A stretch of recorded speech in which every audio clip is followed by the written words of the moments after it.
LiberalViewer presents. So, welcome to the July 29th edition of LiberalViewer Sunday Live Clip Roundup. Thanks for joining me. I picked out the weekend's 10 best, most newsworthy clips for what should be really educational, informative, fair use, media criticism, and political analysis show for you all tonight. The political comedy source tonight will be something from the actual news, or sort of a quasi-news show called Water's World on Fox News yesterday. The usual sources, Bill Maher on HBO's Real Time and Saturday Night Live are off. Bill Maher will be back next week, so maybe I'll have a clip from his monologue next week. But I will start off with this one sort of immigration-related issue from Jesse Watters' show on Fox News, but that's not the main topic. The main topic is Trump versus Cohen, as you can see in the title and the video description. If you want to see the notes I have on the 10 clips I'm going to show you, you can look down in the video description and read along on my clip list if you want. All of the clips actually this week come from the big five corporate outlets of ABC, NBC, CBS, CNN, and Fox News, the so-called corporate media here in the United States that I'm doing my media criticism of. And like I said, I'm going to start off with what is sort of a comedy clip. It's an attempted joke by this former acting director of ICE, Thomas Homan, who I don't normally watch this Water's World show hosted by Jesse Watters, but I saw him on there, and he came to Sacramento like March of last year and to meet with my sheriff, and we had a big protest, so I kind of recognized him, and I went and I watched this, and he makes this really bad joke about Nancy Pelosi, which is actually kind of thoughtless and insensitive for reasons he might not have thought of, but I will explain to you after we watch that 47-second clip from Fox News yesterday over here. Now, Nancy Pelosi says the Democrats are the ones that are really protecting the borders, and guess what she called 9/11? Listen to this. When we had the 9/11 incident and the commission was formed and they made the recommendations, they made recommendations to protect America. But the Republicans would never take them up, and some of it was about our borders. I don't know what's more preposterous, her calling 9/11 an incident or her claiming the Democrats are stronger on border security. I was asked about this earlier this morning. And my first response was, what color is the sky in her world? I've seen her make a lot of preposterous statements, but come on. I mean... What color is this? What's the color of the sky in her world? Well, that's actually kind of insensitive and thoughtless to say about someone here in Northern California, because if you've been watching the news, like here's from CNN, you can see the color of the sky here in Northern California. It's like orange. In fact, when I got up this morning and I saw the sun, especially around sunrise when it was coming through at an angle through the atmosphere, I was like, this is not the color of the sky in my world. This is not my planet. Here's a couple pictures I took myself today of even here in Sacramento, which is not, it's pretty far from Redding, but just the whole Northern California area. The color of the sky in our world is not good. So it was kind of a insensitive joke, not even a good joke, but that's the political comedy I started the show with. And on the immigration issue, I'm going to talk about that for my loyal viewers who stick around till the end of the video. I'm going to talk about the immigration issue and a possible edited, produced video I might want to make about the lie behind the Trump administration lie on family separation. So if you are interested in that, hang around till the end of the video. But now I want to get to the main topic, Trump versus Cohen. There was that Michael Cohen tape release this week, and then the leak from somebody, it might not have been from Michael Cohen, that Cohen was willing to testify that Trump knew beforehand and approved the June 2016 meeting in Trump Tower where Donald Trump Jr. met with these Russians to supposedly try to get dirt on Hillary Clinton, and that's a really big deal, as I will discuss later in the show. But first I want to get to the news summaries, and then I'll have a few Rudy Giuliani clips calling, Michael Cohen a lying liar who lies, even though a few weeks ago he was calling him an honorable and honest attorney, and we'll get to all that. And there's even an Anthony Scaramucci clip to look forward to. And but like I said, before I get to the newsmaker clips, I want to do the news summaries, starting with NBC's Meet the Press. Back this week after being off for, I think it was golf last week. If it's Sunday, this Sunday, it's Meet the Press with Chuck Todd. Here he starts off actually talking about something Trump said that was pretty Orwellian. I have to agree with Chuck Todd on that, and then the news summary I will discuss with you after we watch it together over here. Perhaps nothing better illustrates how President Trump wants his supporters to see the world than this moment from his speech to the VFW on Wednesday. What you're seeing and what you're reading is not what's happening. That's right. What you're seeing and what you're reading is not what's happening. Okay. Despite his Orwellian phrasing, one bit of news President Trump does want people to know is happening is that the economy grew at a rate of 4.1% in the second quarter. It's the highest since 2014 under President Obama. But beyond that, the news was not good for the president this week. There were increasing signs of a Democratic blue wave in the midterm elections, now exactly 100 days away. We learned federal prosecutors are seeking to interview Alan Weisselberg, Mr. Trump's chief financial officer and someone who knows as much as anyone about how the Trump organization and Mr. Trump personally has done business and with whom. But there were two other stories that got the most attention this week, and they both involved the president's now former longtime attorney, friend, and fixer, Michael Cohen. Not only did Cohen release a tape of him discussing with candidate Trump hush money payments to a Playboy model Mr. Trump has been linked to, he appears prepared to tell the special counsel, Robert Mueller, that Mr. Trump knew about the infamous Trump Tower meeting with Russians in advance. If Michael Cohen tells that version of events, and if he can prove it, it could turn out to be the game changer, even for members of Mr. Trump's own party. For more than a year, President Trump and his surrogates have denied that he knew of the June 2016 meeting with Kremlin-connected agents at Trump Tower that included his son-in-law, and his then-campaign chairman, who is now behind bars. No, I didn't know anything about the man. Did you tell your father anything about this? No. It was such a nothing. There was nothing to tell. Well, the president said he became aware of it very recently, right before this came out, and that's when he was notified. And just this week, the president repeated, "I did not know of the meeting with my son." Sounds to me like someone is trying to make up stories in order to get himself out of an unrelated jam. That someone? The president's former personal lawyer and fixer, Michael Cohen, who is floating himself as a possible witness, making it clear he is willing to tell special counsel Robert Mueller that Mr. Trump knew about and approved of the meeting beforehand. This is about truth versus lying, and ultimately, Donald Trump is going to be done in by the truth. Cohen is under investigation for bank fraud and possible campaign finance violations by federal prosecutors in New York City, who are examining his role in Mr. Trump's campaign as well. On Tuesday, he released this tape through his lawyer, which appears to reference a hush money payment 2 months before the election to keep a former Playboy model quiet about an alleged affair with Mr. Trump. You won't have to pay me, so... No. I got... No. Just months ago, Mr. Trump's lawyer, Rudy Giuliani, praised Cohen. The man is an honest, honorable lawyer. But now... He's been lying all week. He's been lying for years. He's lied all his life. Mr. Trump is now desperately trying to keep the Russia issue from consuming his presidency. Just 26% of voters approve of his handling of the relationship between the United States and Russia. Secretary of State Mike Pompeo was grilled this week, even by skeptical Republicans, after Mr. Trump's 2-hour private meeting and press conference with Russian President Putin. It's the president's public statements that create concern amongst senators on both sides of the aisle. Some of these statements actually achieve important policy outcomes for the United States of America. Some of them do. Yep. And some of them very damaging.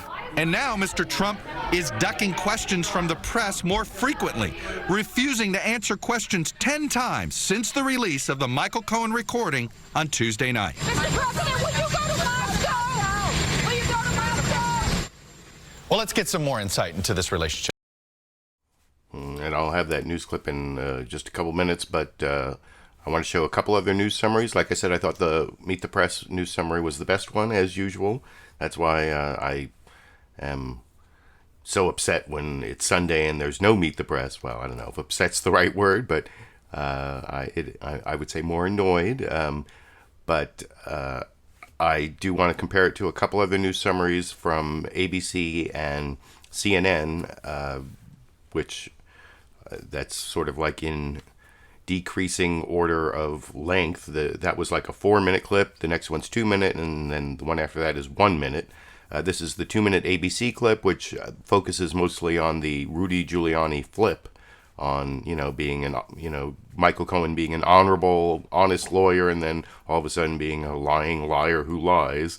And then you'll see at the very end of this clip, Martha Raddatz actually plays out with a few different ifs why this whole June 2016 Trump Tower meeting, why Donald Trump's knowledge of it could really affect the case both for collusion and obstruction of justice. Well, obstruction of justice is an actual crime. Collusion isn't a crime, which I will talk about a little later.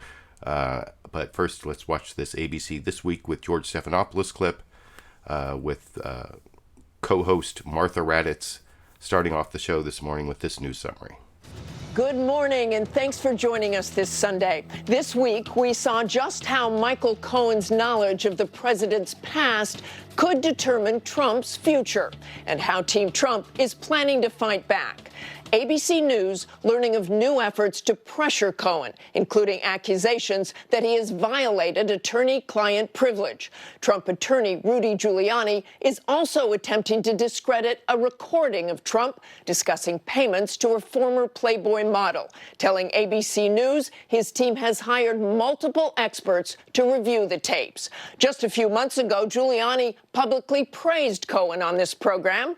He doesn't have any incriminating evidence about the president or himself. The man is an honest, honorable lawyer. But now Giuliani is on the attack. If he's back is up against the wall, he'll lie like crazy, because he's lied all his life. What's his history been? His history has been lying under pressure. The president's attorney seeming to distance himself from Cohen, now saying he did not know him very well. It all comes after that bombshell report about a 2016 Trump Tower meeting between members of the Trump campaign and Russians who were expected to offer damaging information on Hillary Clinton. Trump has repeatedly denied knowing anything about it. Listen to what he said last year. Did you know at the time that they had the meeting? No, I didn't know anything about the meeting. But now sources tell ABC News that Cohen claims Trump knew about the meeting in advance. If Cohen's claim proves true, if Donald Trump did in fact know about that meeting with the Russians, does that mean an American presidential candidate considered accepting aid from a foreign adversary in an election and then attempted to cover it up? If that's the case, it could potentially define the Mueller investigation by helping the special counsel build the case for collusion with Russia as well as obstruction of justice. Here now to help explain. And if you want to see Chris Christie, the former governor of New Jersey, and Dan Abrams, the ABC legal analyst, discuss all those issues with Martha Raddatz, you can watch the entire This Week program at a link I put down in the video description. But I've also put some other links down there that might help you understand why this Trump Tower meeting could lead to charges of collusion and obstruction of justice. I just added a new, down in the video description, I've had a bunch of obstruction of justice links, different parts of the U.S. Code that you can read, including this Congressional Research Service study in 2014, Obstruction of Justice, an overview of some of the federal statutes that prohibit interference with judicial, executive, or legislative activities. That's down there. So if you want to know what obstruction of justice is and why a lot of the things Trump did, like lying about the June 2016 meeting and covering it up and dictating a misleading statement and lying about that, and that all has been covered pretty extensively. So that's the obstruction of justice part. But in terms of accepting aid from a foreign government, I also have had a link down there for quite a while, 52 U.S. Code, section 30,121 contributions and donations by foreign nationals. So if you get something of value, if a campaign gets something of value from a foreign national, it doesn't even have to be a foreign government, just a foreign national who, if you read the code section, it's not a permanent resident. Permanent residents can contribute to campaigns, but an actual foreign national giving something of value to a campaign, that's a crime. And then the new one I've added is this U.S. Attorney Manual page on 18 U.S. Code Section 371, conspiracy to defraud the United States, which is something that Robert Mueller's been using pretty extensively in his indictments, especially the first indictment. And so since he's already indicted all these Russians for conspiracy, and specifically conspiracy to defraud the United States, which if you look at that page includes like stopping the way the government is supposed to operate, like stopping the functioning of governmental entities, which, like our election system, that's the conspiracy to defraud the United States that Robert Mueller has indicted. So all that this, in terms of collusion, what's called collusion, is really just conspiracy, either to get something of value from a foreign government, or to defraud the United States by stopping the election from working, functioning the way it's supposed to. And then, of course, obstruction of justice is the whole cover-up part, lying to cover up wrongdoing, either by yourself or by others. And so I wanted to make sure that you all look at those statutes down in the video description. I put them down there every week, but they're becoming more and more relevant every week for the people who think that they're, over on Fox News, there have been some people, I think I saw Tucker Carlson on Friday, they've gotten to the point where it's not no collusion. Now it's like, well, so what if there's collusion? Is that even a crime? So what if you accept help from a foreign government? Anyone would accept dirt on their opponent, and then they say, well, Hillary, through the Steele dossier, she accepted help from a foreign government. But it's a whole different thing, because it's actually not help from a foreign government. It's paying someone, which isn't accepting something of value. It's like if you bought $100,000 worth of campaign buttons from a Russian manufacturer and you paid them $100,000, that's not accepting something of value from someone in Russia. But if someone in Russia sent you $100,000 worth of campaign buttons and you didn't pay him anything, that is a campaign contribution, just like the opposition research. But Hillary Clinton actually paid Christopher Steele, or not Hillary Clinton specifically, but this law firm. It's all really complicated, but they paid Christopher Steele to go to Russia to find out bad things that Trump did in Russia. It's like if Trump had paid someone to find out, bad things Hillary Clinton did with the uranium one deal with Russia. That would have made sense. That would have been, that's a little more of a just comparison. But anyway, I've gone off on a big tangent, and I'm not even done with my news summaries. I want to show you this 1-minute news summary, CNN State of the Union, where the State of the Union this week is seemingly two different tracks covering both like the good economic news, but then the bad legal news and, Robert Mueller investigation news for the Trump administration in the 1-minute clip over here. Hello, I'm Jake Tapper in Washington, where the State of our Union is seemingly on two different tracks. There are now 100 days until the midterm elections, and President Trump is dealing with two very different realities: positive economic news and also scandal and controversy, including a messy public war with his former personal lawyer, Michael Cohen. The feud between the president and his former fixer is heating up. Late Saturday night, one of the president's current attorneys, Rudy Giuliani, argued in an interview that the tape Cohen secretly recorded of the president discussing a hush payment to a former Playboy model was, quote, tampered with. And he told CNN the president's team has sent the recording to several forensic experts. A source close to Cohen fired back, mocking Giuliani and telling me, quote, obviously it's a lie. Shocking. This after CNN's explosive reporting that, according to sources, Cohen claims President Trump knew and approved of the now infamous June 2016 meeting in Trump Tower, in which Russians were expected to provide dirt on Hillary Clinton. Joining me now is someone who knows Trump world well and has spoken recently. And that's Anthony Scaramucci, and I'm going to show a clip of him a little bit later. And I hope I don't forget, at the very beginning of the clip of Anthony Scaramucci, he mentioned something that Jake Tapper just said in that quick news summary, that it was CNN that broke the story that Supposedly, Michael Cohen was ready to tell the special counsel, Robert Mueller, that Trump knew about the June 2016 Trump Tower meeting beforehand and even approved it. That leaked to CNN, and it didn't necessarily come from Michael Cohen. It might actually have come from the Trump team, because one thing that was weird about it, I watched it all happen in real time, because I was watching the news at that time. First it broke on CNN, and CNN had scheduled like 15 minutes in. Rudy Giuliani was there, and he was like all prepared and like, ooh, I didn't expect this, but he seemed like he really did expect it. It almost seemed to me like the Trump team leaked that because it doesn't make sense for Michael Cohen to do it, because it decreases his value as a cooperating witness. It's important that Jake Tapper pointed that out, and you'll see Anthony Scaramucci in a clip I'm going to show after I do 3 Giuliani clips.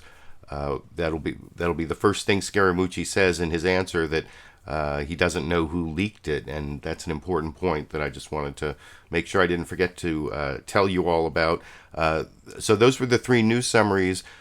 Fox News and CBS's Face the Nation, Fox News Sunday and CBS's Face the Nation both didn't really do a news summary.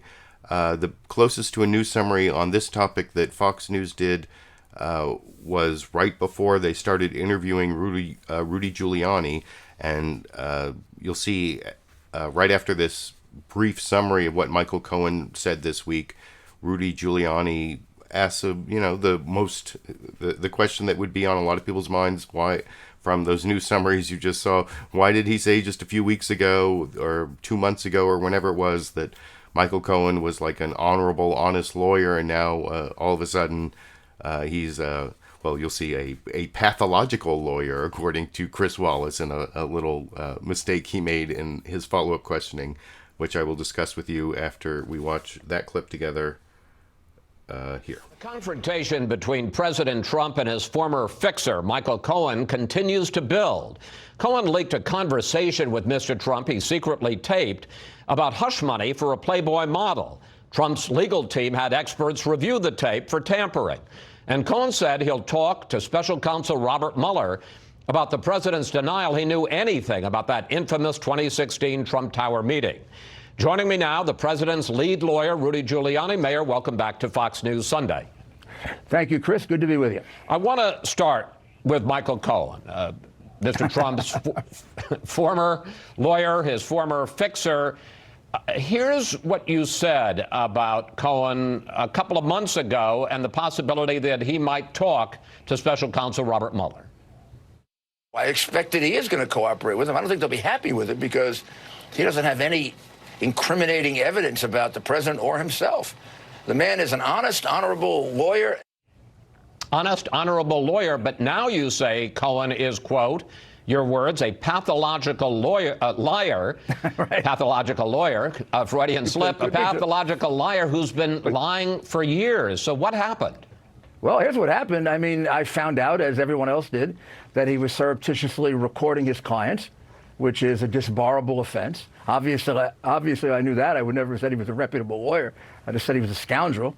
I found out he not only taped lawyers, but he totally intended to deceive, because he had a conversation with one of your colleagues, Chris Cuomo, in which he made a big show of putting his phone in a drawer, Cuomo's phone in a drawer, and said, we'll be off the record, no recording. He then proceeded to record 2 hours of that conversation. Makes him a total liar. I didn't know that. And now I've listened, unfortunately, or fortunately from my client's point of view, to many, many hours of tapes.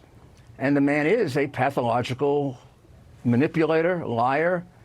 I didn't know that. I didn't know him well, but I knew nothing bad about Michael Cohen until all of this started to happen in the last couple weeks. Mayor, how angry is President Trump about being... I don't know. Do you buy that?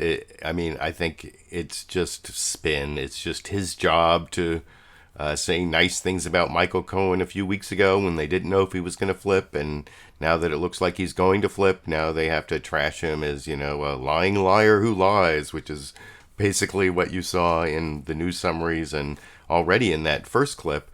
But at least Chris Wallace asked the question. I guess I have to give him credit for that. And then he also asked the additional question about the Trump Tower meeting and included a clip. Yeah, this includes the clip of Donald Trump denying the Trump Tower meeting. And then I don't know why Chris Wallace asked this question, but he almost trips up Rudy Giuliani, I think, with the question where he says, well, like, even if he did meet, it's kind of like the thing I was talking about that Tucker Carlson and other people have been saying that, you know, after all these months or even over a year of like no collusion, well, even if there was collusion, would that be wrong? Like, even if Donald Trump did know about this meeting with Russians to get dirt on Hillary Clinton beforehand and approved it, and you remember he made a speech right around that same time saying that he was like, next Monday I'm going to make this big speech talking about all the problems, you know, all the dirt on Hillary Clinton, and then he never made that speech. And so there are all these like suspicious things that happened around then. And so Chris Wallace asks, you know, would it be so wrong? And he almost gets Rudy Giuliani to like make that argument, but then Giuliani doesn't quite fall into that trap, as I will talk with you. I'll talk with you about that after we watch that second Fox News Sunday Rudy Giuliani clip over here. Cohen's latest so-called revelation is that he reportedly is prepared to tell the special counsel, the Robert Mueller, that he was witness to a conversation in which President Trump knew in advance about the Trump Tower meeting, that Don Jr. and Jared Kushner, Paul Manafort were going to meet with a Russian lawyer. That contradicts what President Trump told the New York Times last summer. Take a look. Did you know at the time that they had the meeting? No, I didn't know anything about the meeting. But you know, you get it must have been a very unimportant meeting because I never even heard about it. Now, the president repeated this week he did not know in advance of the Trump Tower meeting. But let's explore this for a moment. If, I repeat, if he did know, if in fact he did lie to the New York Times last summer when he said he didn't know, is there anything wrong with that? Well, yeah, I guess there's something wrong with it on an ethical, moral basis. Nothing. If you got prosecuted for lying to the newspapers or the press, my God, I mean, Cohen should go to jail for 1,000 years. His tapes are filled with lies, including the most basic of all. He wasn't recording it. But no, he didn't lie to them. Cohen is reported, this is a leak now, so he may change it. Cohen, I mean, you have to pick the day to figure out the story. So Cohen said that he was present at 2 different meetings. He's present at a meeting with Donald Jr., Jared, a group of other people, in which they talked about the meeting 2 days later with the Russians. Then he says he was present at a meeting the day of the meeting in the president's office, in which either Donald Jr., Jared, or a few people came in and told the president. Every other participant in both those meetings say it is not true. There was no such meeting in advance. There was no such interruption. If he taped everything else, why the heck didn't he tape this? It's not on tape. And he's capable, I think, unfortunately, of doctoring tapes. Hasn't done that. Be hard to do it now, since we have an expert all over it.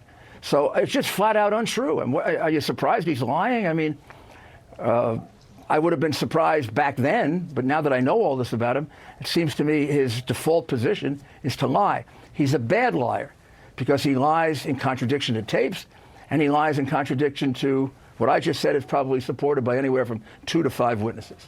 Is it fair to say, I mean, you have not... 2 to 5 witnesses. Well, I don't know how Rudy Giuliani knows who all the people are in the meeting that Michael Cohen alleges happened, but Rudy Giuliani says never existed, or in which Donald Trump found out about and approved the June 9th, 2016 Trump Tower meeting between Don Jr. and Paul Manafort and Jared Kushner and Natalia Volanitskaya, the Russian lawyer who's somehow connected to the Russian government, and a bunch of other Russians, and it's hard to say exactly who was in that meeting, but I don't know how he knows that all these witnesses are going to contradict Cohen when he doesn't even know who was in there. And Paul Manafort, he's about to go on trial. Maybe he's going to corroborate. And then there's this whole story about how Don Jr. called this block number when he was planning the meeting, and Robert Mueller probably knows who that block number was, even though the House Intelligence Committee never subpoenaed those phone records, and the Republicans never really want to get to the bottom of that for some reason. But it might not just be Michael Cohen versus several witnesses. It might be Michael Cohen and Paul Manafort, and there might be phone records that back up his story. But that's speculation. We'll have to see where the evidence goes on that. And you also saw him basically say over and over again what a dishonest person Michael Cohen is. I don't know.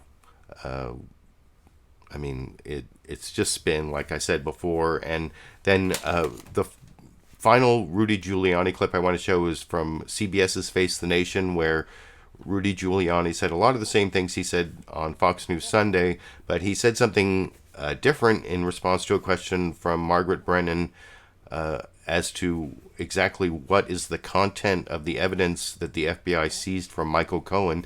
He actually talks about there being 183 separate conversations, only one of which includes the voice of Donald Trump, and only about a dozen even are about Donald Trump, apparently. So I thought that was worth watching in the 2-minute clip over here. How much of the evidence that the FBI sees from Michael Cohen's, place of work and residence relates to the president beyond tapes? Well, let me see if I can make it about as clear as possible. We know of something like 183 unique conversations on tape. One of those is with the President of the United States. That's the 3-minute one involving the McDougal payment, AMI McDougal payment. There are 12 others, maybe 11 or 12 others, out of the 183, in which the president is discussed at any length by Cohen, mostly with reporters, all clearly corroborating what the president has said in detail on many of those tweets. In other words, that he didn't know about the payments to either one when they happened, that he only found out later, that Cohen made them not for the campaign. He didn't like the campaign. He says very derogatory things about the campaign. He said, I only made it because I personally love the president and Melania. And that's why I made the payments, which takes it right out of the campaign contribution arsenal. So these are tapes I want you to read. I want you to hear them. I didn't think I'd be able to get them out publicly. And somehow he and his lawyer have this crazy idea, just throw it all out there. I think they also don't realize it's going to hurt them with the prosecutors. Now, when I was a prosecutor, I didn't want some guy giving out all the evidence to the press. But you do want these tapes released now? I can't do it. I mean, I'm not allowed to do it. We've not leaked a single tape. I think if you check with the reporters who did the stories, they tell you that. The Times came forward and made that clear. We don't violate these rules. However, we are allowed to refer to them if they put them out. Why they're putting them out, someday somebody is going to have to figure it out. You mentioned they're doing it. You mentioned Karen McDougal. So you see there Rudy Giuliani adamantly denying leaking the tapes. He didn't deny leaking the thing that came after the tape that I was talking about earlier, having to do with Michael Cohen being willing to tell Robert Mueller that Donald Trump knew about the June 2016 Trump Tower meeting beforehand and approved it. That's the news that broke on Friday. And as I was saying earlier when I showed the Jake Tapper CNN State of the Union news summary, that news came out on CNN right before Rudy Giuliani was going to be a guest. Lanny Davis, the attorney for Michael Cohen, put out a statement saying, I can't comment on this, but we didn't leak it. Of course, who knows who's lying, but if I were to choose between Lanny Davis and Rudy Giuliani, maybe because I have a background as a Democrat, I'm going to choose to believe Lanny Davis, but I think he's a much more honest lawyer, if you're going to believe that there are honest lawyers out there, than Rudy Giuliani, who he has said so many contradictory things. He's just out there trying to, spin things for the base. That's his whole job. But the reason I bring that up again is because the next clip is from Anthony Scaramucci talking to Jake Tapper. and Jake Tapper asked him who he believes about the Trump Tower meeting, whether it's Michael Cohen or Donald Trump, and he seems to believe Donald Trump for reasons that are not all that convincing to me. You can decide what you think, but like I said before, when I showed the CNN State of the Union news summary, you'll see Anthony Scaramucci point out what I was just talking about, that the leak might not have come from Michael Cohen about the that he's willing to tell Robert Mueller that Trump knew about the June 2016 Trump Tower meeting beforehand. That leak might have actually come from Rudy Giuliani and the Trump team as a way to, like, I don't know exactly why they would do it, but why it makes even less sense for Michael Cohen to do it, because it hurts his ability to, it hurts his value as a cooperating witness for Robert Mueller. So why he would do it, it makes even less sense, but you'll see Anthony Scaramucci mention that as part of his answer. I think, did I edit this one?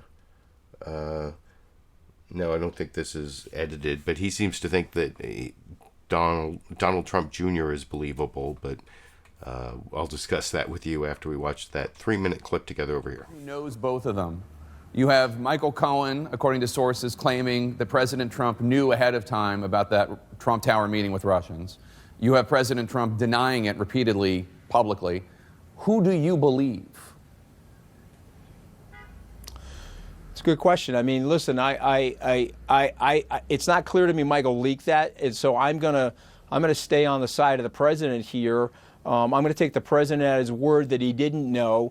I was in the campaign during that period of time. It was a major flurry of activity. You have to go back, Jake, back to June of 2016, where one of the things that the campaign was worried about, and this is something Paul Manafort, frankly, was working on, is to make sure that the president's electoral success, state by state, was going to be matched at the convention floor, where we were counting delegates, and we wanted to make sure there wasn't some kind of insurrection. And so there was a massive amount of activity around that, very, very little activity away from that. And so, and you also have to remember, we were understaffed on that campaign. We were underfunded relative to Secretary Clinton's campaign as well. And so to me, it's very possible, and I take the president at his word that he did not know about the meeting. But knowing what you know about President Trump and how he runs things, do you really find it credible that Donald Trump Jr., Jared Kushner, Paul Manafort would have had this meeting where they were going to get all this dirt allegedly on Hillary Clinton for him to use against her, and they wouldn't have told him about it? That sounds credible to you? I think, could he have known after the fact? I think that's possible. But I think what Donald Trump Jr. said last year, that the meeting was about 20 minutes. They thought they were going in for one thing. It turned out to be a completely other thing. And then they shortly dismissed the meeting. And so yes, I do think it's possible. And I think that if you check sources inside the White House and you check sources inside that campaign, the level of freneticism, it is very possible. Also, you have to remember, the president is an entrepreneur, and so one of the things that entrepreneurs do very well is they delegate to other people, and they create a lot of autonomy around them. And so one of the reasons why that campaign was so successful, is that the president said, okay, Paul has a job, Jared has a job, everybody was in different positions, and he's a guy that would delegate to people the way good entrepreneurs do. So yes, I do think that that's possible. I understand the pushback, why people think it isn't possible. But you have to understand, it was one meeting, and Donald J. Trump Jr. said it was a meeting that was 20 minutes long. Right. And so when you think about the totality of what was going on in the campaign, we're looking at it now with a microscope and the way we magnify and destroy ants. But back then, it wasn't that big of a deal. And so I take them at their word on that as well. Anthony, you were the White House communications. We're looking at it under a microscope the way that we destroy ants. Magnify and destroy ants. I don't know. I've never destroyed ants with a microscope, but maybe Anthony Scaramucci had a different childhood than I did. But I didn't find much of what Anthony Scaramucci said there convincing, that he was like using Donald Trump Jr. as like a credible source. Like, I don't know why he would believe what he said, which he just sort of summarized. So I can't say he lost me at, because he never really had me, but he definitely lost me at the whole, like, Trump is a successful entrepreneur who knows how to delegate. And no, Trump is like a micromanager who has not been a really good entrepreneur, because he's had all these bankruptcies and has like a really inbred corporate structure where the Trump organization's really just like a family business. So I don't know if he's such a great entrepreneur. He had a rich father and he used that to stay rich. I don't know if that's a great accomplishment, but you can let me know what you think down in the comment section. I did appreciate that Anthony Scaramucci pointed out at the beginning of that clip, like I said, that he didn't know about this Trump Tower Michael Cohen leak, if it actually came from Michael Cohen. And that is something that I'm very skeptical of, and because like I said, I watched it real time, and it came into CNN right before Rudy Giuliani was supposed to appear. It was on Chris Cuomo's show, Cuomo Primetime, and he got the leak right at the beginning of the show, and he broke with the CNN exclusive, and then 15 minutes later he had on Rudy Giuliani to react. And I think it's much more likely to have come from the Trump side than the Michael Cohen side, but that's just my opinion from spending too much time watching cable news and switching between the channels. Anyway, before I finish up the show, I have two other newsmaker clips I want to show you. These are two different Republican senators. That's the real jury in this case. If you're wondering who the jury is, if the president is impeached, if you read your U.S. Constitution, it takes 51% of the House of Representatives to impeach the president, but impeaching the president doesn't get rid of him. That's just like a grand jury indictment. It's charging the president. Then there's a trial in the Senate, and the trial in the Senate requires 2/3 of the senators. That's 67 senators to remove the president from office. If anyone's looking forward to impeachment and removal in 2019 after the Mueller report, if there's evidence that supports it, well, those are the numbers you have to contend with, and that means you're going to need Republican senators. And so I have two Republican senators responding to the latest news here. First, Rob Portman from the swing state of Ohio talking to Chuck Todd about the Michael Cohen revelations. And then I'll have James Lankford from Oklahoma talking to Martha Raddatz on ABC's This Week with George Stephanopoulos.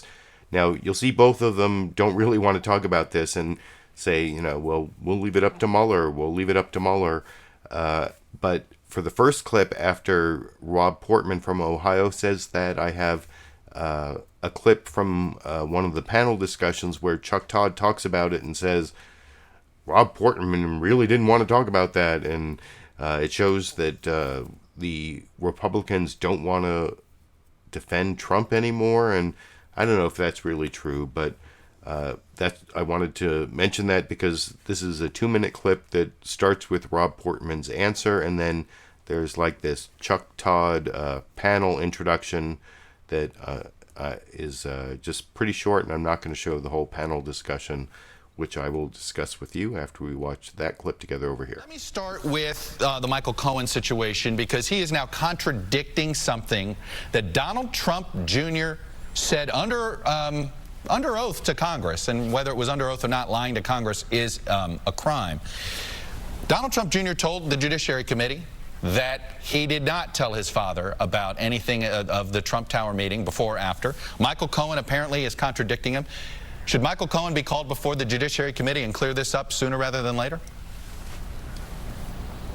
I think the Mueller investigation is probably the place this should be cleared up, but, that's up to the Judiciary Committee. If this is something that, let me ask you this, you as a Republican senator, would you want to see the Judiciary Committee sort of clean this up since they've gone down this road? Or you would say punt? You would tell Senator Grassley your advice would be leave it alone? Well, I think it's going to be, he said and he said issues, so I think it's probably better that, this goes through the regular process, which is ongoing, Chuck, and I think the Mueller investigation ought to be brought to an end also. I mean, we need to have the facts lead to the right conclusion, and so I support the investigation. I have from the start, but we do need to wrap it up, and, I'm not an expert on Michael Cohen, never met the guy. I haven't been on the Judiciary Committee. I'm not involved in this issue directly, but I do believe that it's important for us to get to the bottom of it, but do it expeditiously. Let me move to the subject. We've got a lot of other issues. Yes, I know. Let me move to the subject. I talked to a few Republicans this week who the combination of the disastrous Helsinki summit with this news, Matthew, is starting to make Capitol Hill Republicans very nervous. I'm sorry. Senator Portman, he didn't like those Michael Cohen questions. He didn't want to have anything more substantive issues to say. And there are a lot of other Republican senators. They don't seem to be as ready to just take the president's side as they were even 2 weeks ago. So I don't know. Is that how you interpreted Rob Portman's answer in the first part of that clip, the way Chuck Todd described it when he got to the panel later? I don't know. It didn't seem quite that obvious to me, but maybe I'm not reading the body language or the tone of his voice, or I don't know. That it didn't really seem like it was representing a Republican congressional break from Trump and unwillingness to defend Trump anymore, and it just seemed like those were the talking points.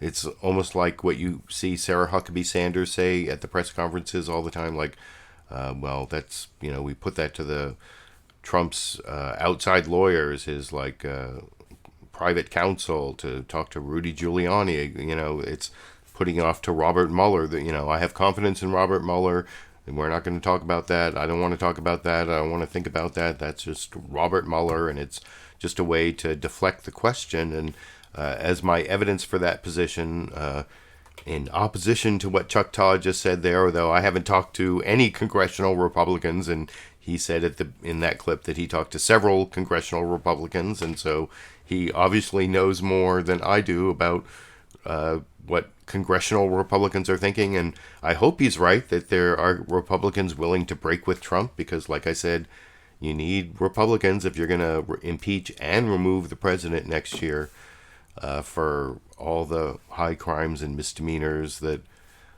supposedly Robert Mueller is going to detail in his report. I guess we'll see. But anyway, my evidence that Chuck Todd is wrong is this 1-minute clip with Martha Raddatz and James Lankford, where she asks him about Michael Cohen and gets basically the same answer. Robert Mueller. And this is my last newsmaker clip before I talk about this possible immigration video. And I also have a bonus Dash and Sandy clip. Dash the cat and Sandy the dog, for the dog and cat lovers out there. I'll be showing that at the very end. But before that, Oklahoma Republican Senator James Lankford, using, I think, the same talking points you just saw from Ohio Republican Senator Rob Portman in the final newsmaker clip tonight here. The president tweeted in response to the Cohen news that, "No, I did not know of the meeting with my son, Don Jr." Do you unequivocally believe the president? Well, I don't have any evidence that would say that's not accurate. Obviously, that's going to be something that's more into the lane of the special counsel than it will be for the Intelligence Committee. We're working through the policy issues and Russian interference. Obviously, the special counsel is going to be the one to be able to determine anything else dealing with that as a legal matter. Indeed they are, but Michael Cohen testified behind closed doors with your committee in October. Given what we've just heard and this new reporting, would you like to have him back? It's always interesting to be able to have him back, but quite frankly, to me, the most important person to be able to have him consistently is the special counsel. Again, we're tracking down information on Russian interference that may or may not intersect with what he's actually talking about with legal issues right now. So the special counsel has his own unique responsibility, deal with criminal issues, legal issues. We're working on the espionage issues. So, as I discussed at some length before I showed that clip in the previous clip, I think James Lankford contradicts somewhat what Chuck Todd was saying on Meet the Press in terms of Republicans breaking with Trump over this latest news in the Helsinki crisis. I think their talking points on Michael Cohen is just Robert Mueller, Robert Mueller, Robert Mueller. And I think you saw that from both James Lankford and Rob Portman. Anyway, that was my last newsmaker clip. I did say that for my most loyal viewers, I was going to talk about this possible immigration video to make this week, but I want to thank some of my loyal viewers for your super chat contributions during the show here.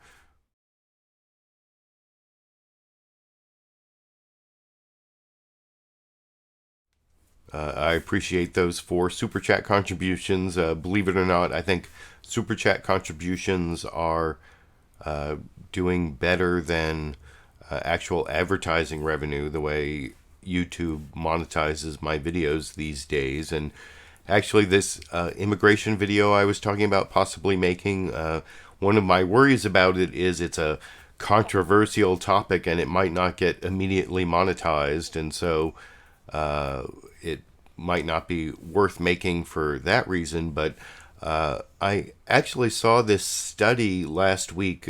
Someone I know on Facebook posted it, and I posted it on my Facebook LiberalViewer page.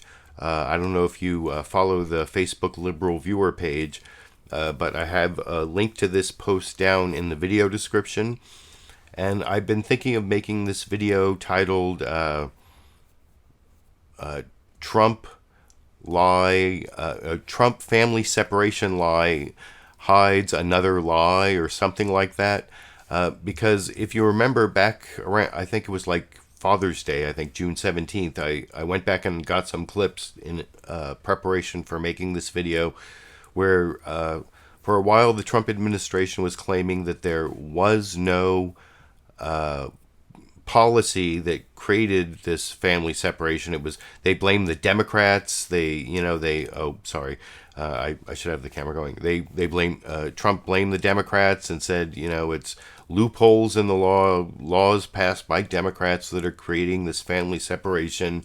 And there was a whole bunch of fact checking by most of the cable news networks, and I covered this on my Sunday live clip roundup, and I have a few clips I can use to demonstrate it, that eventually the Trump administration admitted, no, it is our policy, the zero tolerance policy, that's separating families, because zero tolerance means, it's a misdemeanor to cross the border at not at a legal port of entry. So anywhere but a legal point of entry is a misdemeanor, which is a crime punishable by up to a year in jail. And most misdemeanors, you get like a promise to appear, and they're pretty minor crimes. But apparently the Trump administration was instituting this zero tolerance policy, so everyone who crossed the border illegally was getting prosecuted for this misdemeanor, and when you go to jail, your children can't come with you, and that's why there was family separation. Well, if you look at this thing I posted on Facebook, zero tolerance was a total lie, because they weren't prosecuting everyone who crossed the border illegally for this misdemeanor. They actually were letting all these adults without children who committed that misdemeanor, they were letting them go to focus on the families just so they could separate the families.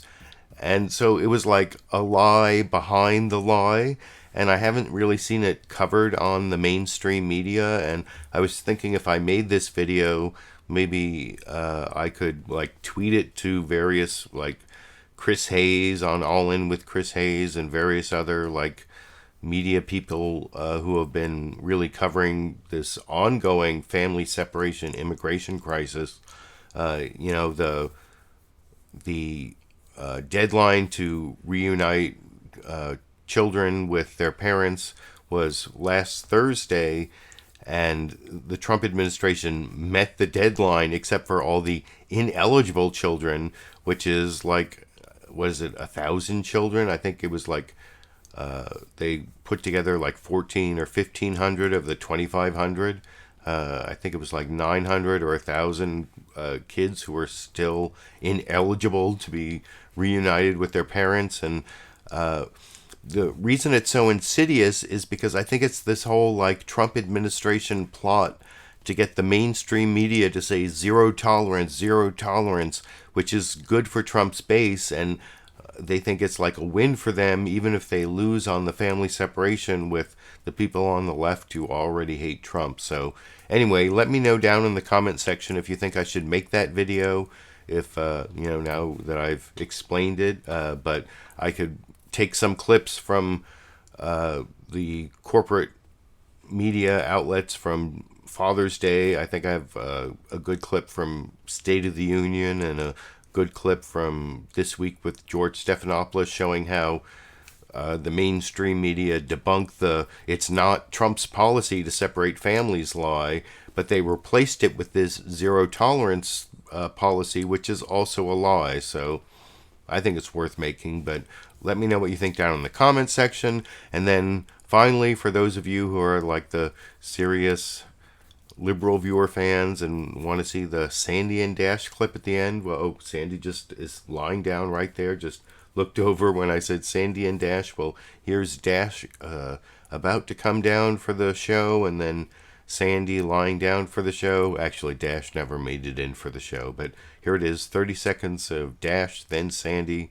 And if you watch the Sandy clip, I think you'll see a little bit of that weird orange color because it was still light out then over here.